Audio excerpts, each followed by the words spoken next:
की रानी थी। इतिहास गवाह है कि भारत की नारियों ने देश की रक्षा और स्वतंत्रता के लिए हमेशा अपना योगदान दिया है। ऐसे ही साहस और पराक्रम की मूर्ति गोंडवाना राज्य की रानी रानी दुर्गावती की यशोगाथा सुनाने आए हैं। दुर्गावती का जन्म 5 अक्टूबर 1524 में बांदा जिले के कलिंजर किले में दुर्गा अष्टमी के दिन हुआ था। इसीलिए उनका नाम दुर्गावती रख दिया गया। दुर्गावती का तेज भी बिल्कुल मां भगवती की तरह ही था। तीर तलवार चलाने में पूरी निपुण। इसी वीरता को देखते हुए उनका विवाह गढ़मंडला के राजा दलपत शाह के साथ हुआ और वह दुर्गावती से रानी दुर्गावती हो गई। चंदेलों की बेटी थी माँ चंडी थी रण चंडी थी। चंदेलों की बेटी थी माँ चंडी थी रण चंडी थी। दुर्गावती नाम था उसका गढ़मंडले की रानी थी वो गढ़मंडले की रानी थी वो गढ़मंडले की रानी थी।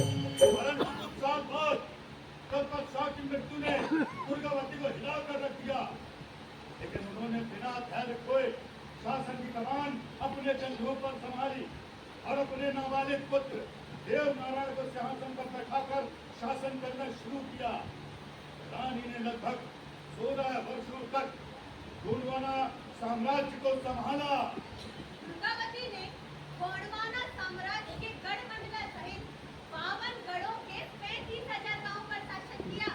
कई मंदिर, मठ, कुएं, बावड़ियां, धर्मशालाएं भी बनवाई। अपनी प्रजा का हर सुख दुख में साथ दिया और एक मजबूत सेना तैयार की। इसी मजबूत सेना ने कई बार अकबर से लोहा भी लिया। रानी ने अपने शासनकाल में अपने दासी के नाम पर छेरी ताल, अपने नाम रानी ताल और अपने बुद्धिमान मंत्री अथाड़ सिंह के नाम पर अथाड़ ताल बनवाया। चंदेलों की बेटी थी माँ चंडी थी रण चंडी थी।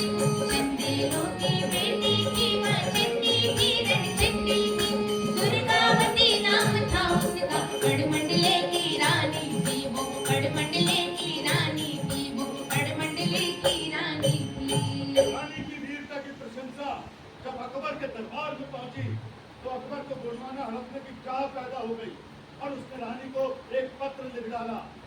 रानी ने न सिर्फ वह पत्र फाड़कर फेंक दिया बल्कि ऐसा करारा जवाब दिया कि अकबर गिड़गिड़ा गया और उसने अपने सूबेदार आसफ खां को गोंडवाना पर हमला करने का आदेश दे डाला। अपने अंतिम समय में रानी ने आत्मघात किया, गोंडवाना के लिए अपने प्राण न्यौछावर कर दिए। चंदेलों की बेटी थी माँ चंडी थी रण चंडी थी।